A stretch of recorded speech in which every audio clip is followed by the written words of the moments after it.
Hello, everyone. Welcome back to English After Hours. I'm Steph. And I'm Tim. Steph, I have to say, you look so much more relaxed today than you did yesterday during filming. You were constantly checking your phone for weather updates. Oh my goodness, yes. I was so worried about that storm that was supposed to hit Portland last night. I had planned to work in my garden this morning, and I was obsessed with checking the forecast every 5 minutes. Did the storm actually happen? The weather apps can be so dramatic sometimes. It turned out to be much milder than predicted. We got some rain and wind, but nothing too serious. I actually love the sound of rain on my roof. It's very peaceful for writing. But I definitely couldn't do any gardening today. I know that feeling. Chicago weather can be so unpredictable, especially in spring. One day it's sunny and 70 degrees, the next day it's snowing. I never know what to wear to work. That's so true. And speaking of unpredictable weather, I realized this week that talking about weather is one of the most common conversation topics in English. You're absolutely right. It's like the universal small talk topic. Whether you're meeting new people, chatting with coworkers, or making conversation with neighbors, weather always comes up. Perfect timing for today's lesson, then. Exactly. Today we're talking about weather conditions, different seasons, climate descriptions, and seasonal activities. This connects perfectly with all our daily life topics. That's right.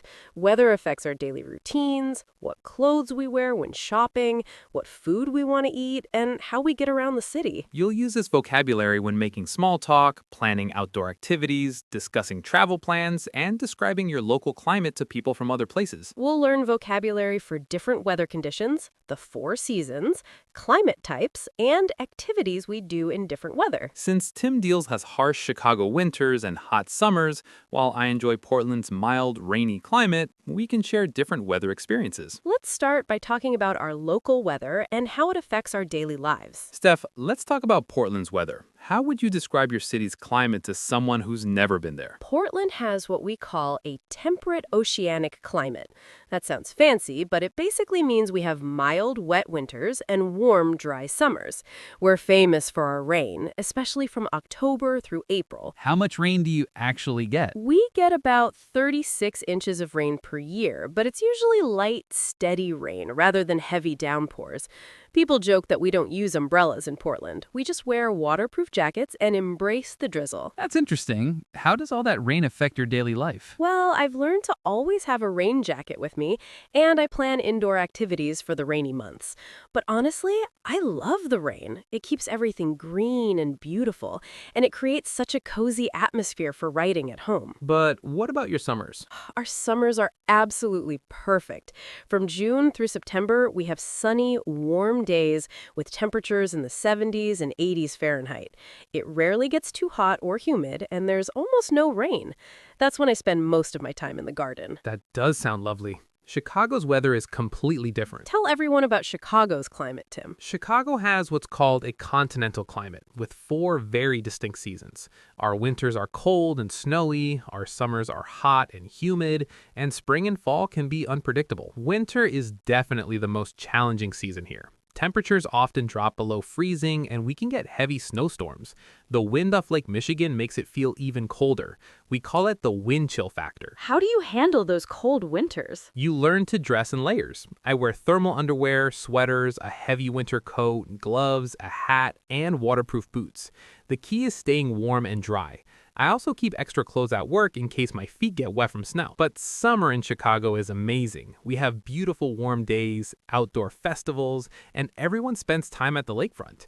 After surviving winter, we really appreciate the sunshine. Now let's learn essential vocabulary for describing weather conditions. Great idea. For temperature, hot, warm, mild, cool, cold, freezing, scorching, chilly. For precipitation, rain, drizzle, shower, downpour, snow, sleet, hail, frost. For general conditions, sunny, cloudy, overcast, partly cloudy, clear, foggy, humid, dry. For wind, windy, breezy, gusty, calm, still air. And for storms, thunderstorm, lightning, tornado, hurricane, blizzard. Let's practice describing today's weather. How would you describe the weather right now in Portland stuff? Right now, it's partly cloudy and cool, about 55 degrees Fahrenheit. It's a typical spring day in Portland. There's some gray clouds in the sky, but I can see patches of blue.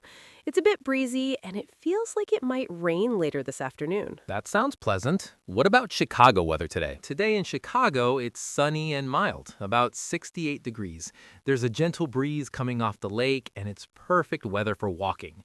The sky is clear with just a few white, cluffy clouds. It's the kind of day that makes you want to spend time outdoors. Beautiful.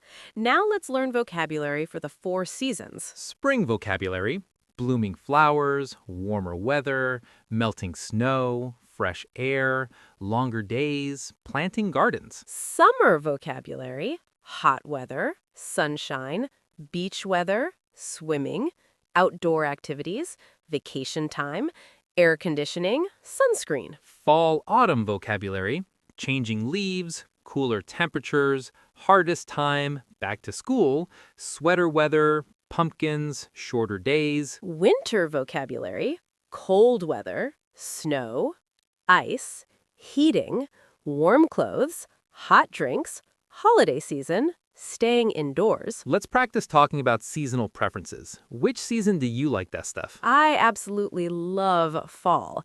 The temperatures are perfect, not too hot, not too cold. I love wearing cozy sweaters and boots. The autumn colors in Portland are gorgeous with all the changing leaves.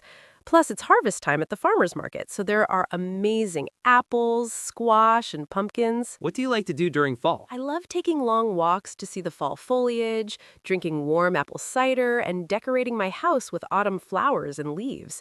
It's also perfect weather for hiking and outdoor photography.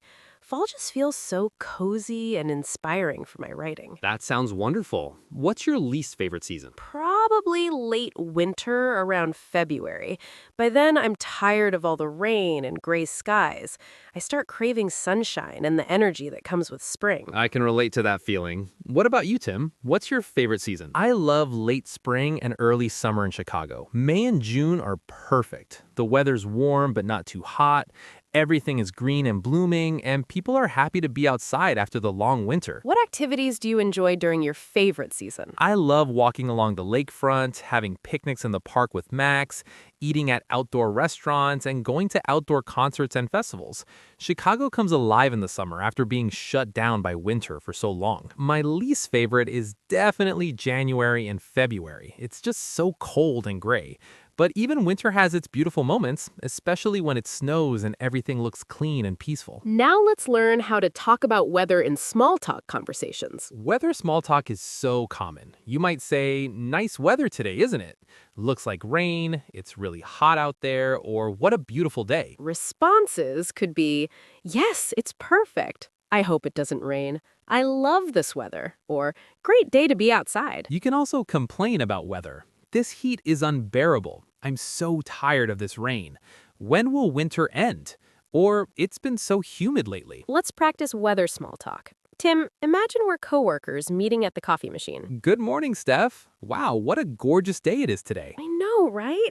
I love these sunny spring days. Makes me want to eat lunch outside instead of at my desk. That's a great idea. Did you hear the forecast? I think it's supposed to stay nice all week. Really? That would be wonderful. I'm so tired of all the rain we've been having. My garden could use some sunshine. I bet. Are you planning any outdoor activities this weekend? I'm thinking about going hiking if the weather holds. What about you? Max and I might go to the lakefront. He loves running on the beach when it's warm like this. That sounds perfect. Dogs love nice weather just as much as we do. Great weather small talk. Now let's learn vocabulary for extreme weather and weather problems. Extreme weather, heat wave, cold snap, drought, flooding, severe thunderstorm, tornado warning, hurricane, blizzard. Weather problems: power outage, flight delays, road closures, school cancellations, flooding, ice on roads, poor visibility. Weather safety, take shelter, stay indoors, avoid travel, dress warmly, stay hydrated, use sunscreen, emergency kit. Let's practice discussing weather problems. Imagine there's a big storm coming. Tim, did you hear about the winter storm warning for this weekend? They're predicting 8 to 10 inches of snow. Oh no, I was planning to visit my sister on Saturday. Do you think I should cancel? I would definitely wait to see the updated forecast. If the roads are icy, it's not worth the risk.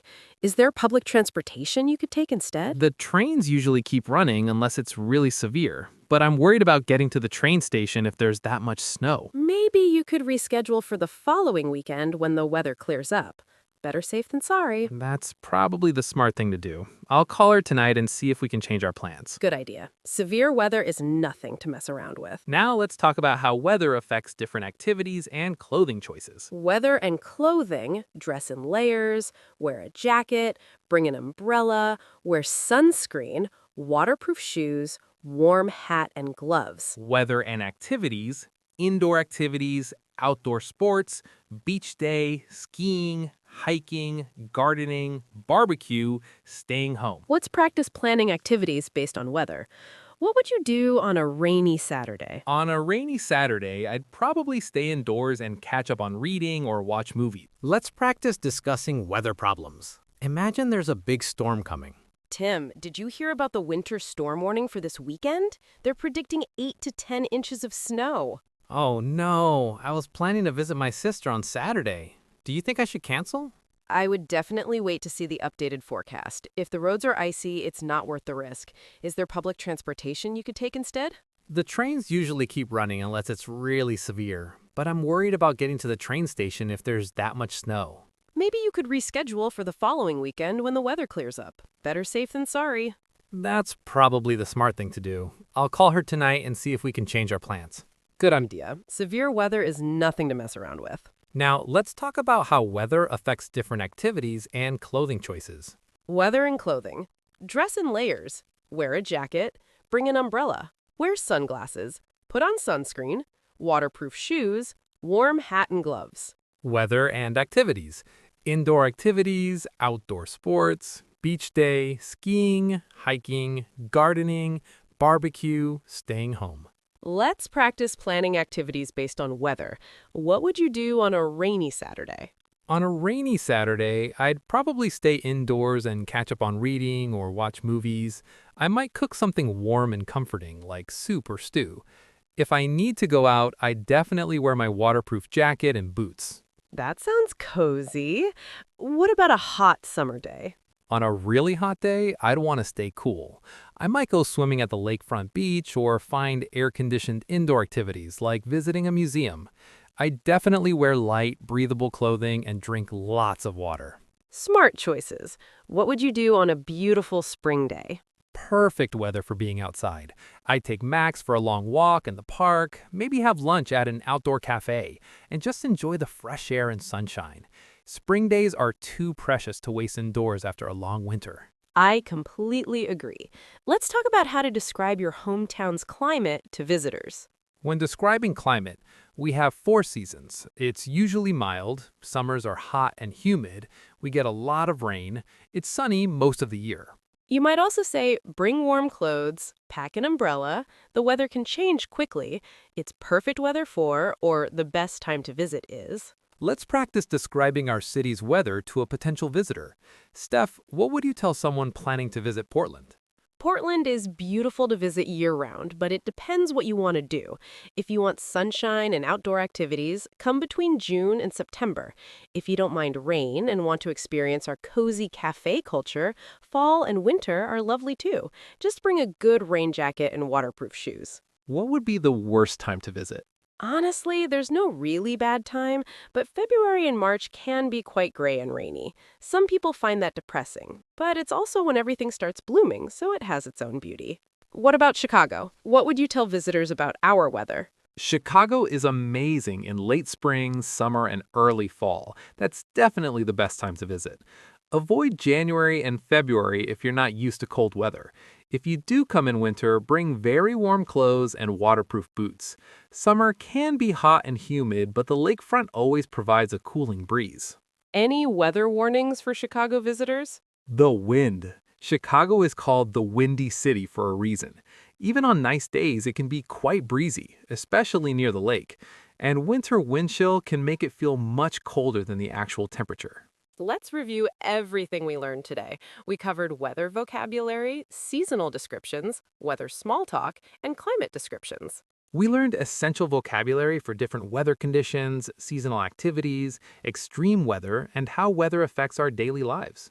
Remember, weather vocabulary is incredibly useful. You'll use it in small talk, planning activities, describing your hometown, and discussing travel destinations. This vocabulary connects with our previous lessons too. Weather affects your daily routine, what clothes you buy, what food you want to eat, and how you get around.